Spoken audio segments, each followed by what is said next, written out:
Pagkatapos ng paghahain ng Certificate of Candidacy, sunod nang aabangan ang campaign season na magsisimula sa Pebrero ng susunod na taon. Ano nga ba ang mga pwede at hindi pwedeng gawin tuwing kampanya?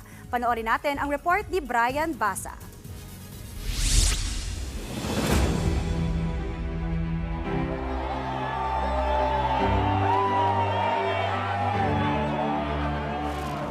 Eleksyon na naman. Asahan na ang mga maiingay na campaign jingle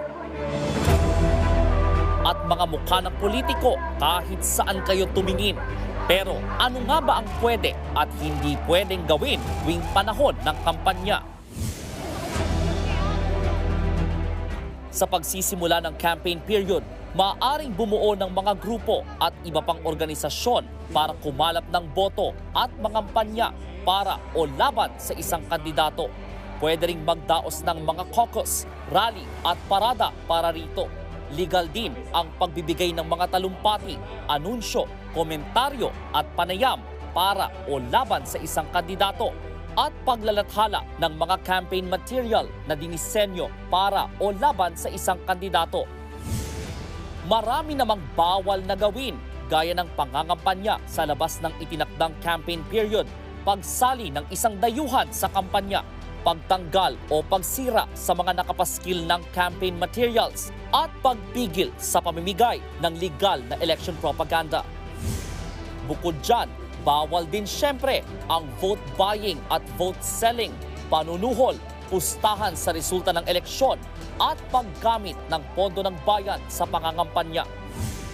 Bawal din ang pagsira sa Certificate of Candidacy kung hindi pa naman ito kinakansela ng COMELEC at pag-jam sa radyo o TV broadcast ng isang legal na political program. Narito naman ang mga maaaring gamiting election propaganda. Pwede ang mga pamphlet, leaflet, card decal, sticker at iba pang sinulat o printed na materyales basta't hindi lalampas sa angkop na sukat. Pwede rin ang mga sulat kamay o printed na liham na humihimok sa isang botanteng iboto o huwag iboto ang isang kandidato. Siguraduhin lang na dapat nakalagay sa materyales kung sino ang nagbayad at nagpa-imprenta ng mga ito. Ilan naman sa mga bawal ang mga billboard, logo at iba pang uri ng advertising para o laban sa isang kandidato o political party, paggamit ng cinematography, audio-visual unit at iba pang screen projection maliban sa TV. Bawal ding bigyan ng airtime ng mga radyo at TV station ang kampanya ng isang kandidato nang walang bayad. Sa mismong araw naman ng eleksyon, bawal ang magbigay o tumanggap ng kahit na anong libre. Bawal na ring mangampanya. Sa mga mapatutunayang guilty sa kahit anong election offense, posibleng makulong ng hanggang 6 na taon. Pwede ring ma-disqualify sa pagkakaroon ng public office at mawalan ng karapatang bumoto. Hindi naman bababa sa 10,000 piso ang multa kung political party ang nagkasala.